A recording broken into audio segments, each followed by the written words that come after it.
Hello again and welcome to the Psychosin project here on YouTube. Today we're going to be reviewing the new 6th album by melodic death metal band The Agonist called Orphans. This come out on Friday, just gone as of the time of recording. Is it as good? Has their new vocalist, well I say new vocalist, been on as many albums as the previous vocalist now, Vicky Sarikis, lived up to the bit of the legend, or actually made the band even better? Well, let's give this a listen, shall we? The Agonist and Orphans is the 6th album by the melodic death metal band The Agonist, and their third with their current vocalist Vicky Sarikis, or Sariki, I believe it's Sarikis it's pronounced, and this is an album that has had some difficulties being released, allegedly due to former members causing, well, a particular former member causing some issues with making sure it got delayed and maybe not even getting released at all at one point. Also, reports have been said, and so members of the Agonist have said in interviews. I'm not saying either way, obviously, it's just what has been reported and what has been said. And to be honest with you, if this album had not been released, it would have been an absolute tragic misstep by any record label, because I'm gonna be honest, people, this album is absolutely brilliant.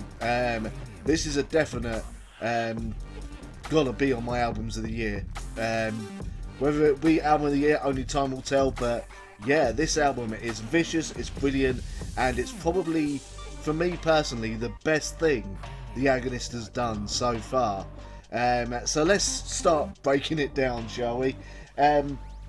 Now, even though I enjoyed the last Agonist album, 5, there's something a bit lacking. I'm not sure what it was. Some of the songs maybe got dragged on a little bit too long, and some of the songs didn't quite connect with me on that last album.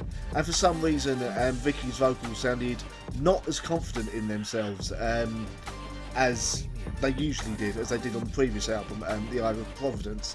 Now that has completely changed on this album. Obviously there were moments on 5, such as the cover of Take Me to Church, where her vocals were absolutely brilliant, but there are other moments where heavy vocals didn't quite, they kept cracking a bit.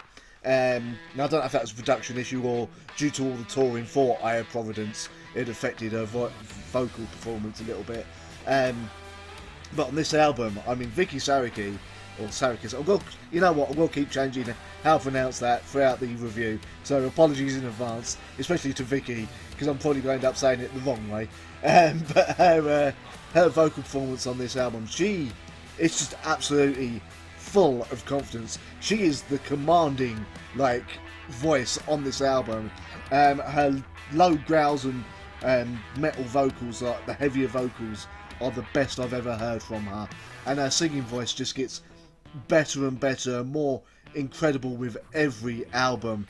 So let's kick it off. The album kicks off with the current single, I think it's the current single anyway, In Vertigo, which shows off the new improved sort of the Agonist sound, which is basically, to put it in 3 words, vicious as fuck, while still staying melodic.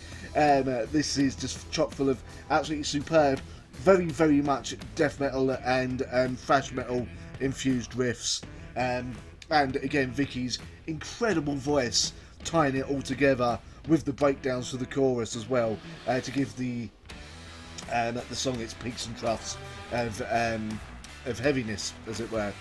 I'm sure there's a more poetic way I could have put that, but my brain apparently didn't want to tell me how to say it. And then we go into As One We Survive, another single that's out, again absolutely superb, vicious as fuck. And we get Gift of Silence, continuing the heaviness.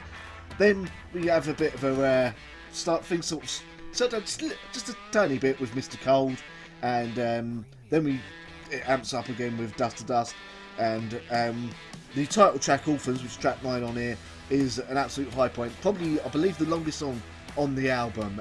This is a really, really good album, a real good showcase for Vicky's voice as well, and sort of an interesting song, let's go with that. And it all ends with another song that's been released as a single, Burn It All Down, which is an absolutely superb way to round off the album. So yeah, as I said, this is the best album the Agonist, for me anyway, personally, have released so far. I'm glad it got released. I'm glad Napalm Records, almost said Napalm Death then, Napalm Records allowed this to be released through their label. Hopefully this will allow the band to start playing bigger venues again, because when I saw them when they first got Vicky Saraki, they were playing a tiny venue in London, which is not befitting of their status or talent, to be honest with you. Don't get me wrong, they put on a hell of a show, but yeah, this band deserves better, and hopefully former members and other bands will not hold them down and start giving them bigger gigs, and they will get bigger. And you, the listening public, will believe my word and check this album out, because it really is that goddamn good. It's one that I feel fans of melodic death metal, and indeed the Agonist, if you haven't listened to them for a while, need to hear, because it is so good. I can see me listening to this repeatedly again and again. Hopefully when they come back to the UK, I can organise an interview with them as well, for my radio show, and obviously for this channel as well. But yeah, there we go, the Orphans by the Agonist, their 6th album, their 3rd with Vicky Saraki, an absolute powerhouse masterclass in their brand of melodic death metal. And between you and me, I mean, if I enjoyed it, I've got to say I enjoyed this a lot more than the last Arch Enemy album. What can I say? Just being honest with you guys, it gets a 5 out of 5. So there you have it. That is what I thought of Orphans by the Agonist. Honestly guys, go check it out. No matter what you've heard from other bands or whatever, the Agonists are a good band, and that is an absolutely superb album that I'm glad did manage to get a release. Anyway, as always, these are just my opinions. If you have different opinions, let me know in the comments. Feel free to subscribe, like, share, hell, paint a picture of my bald head if you so wish. And, you know, obviously always leave a comment if you do, even if it's just to call me a twat. Also, if you want to help support the channel, feel free to go to the Patreon and become a patron. Any help is always appreciated. With all that being said, thank you very much for watching, and I'll see you next time.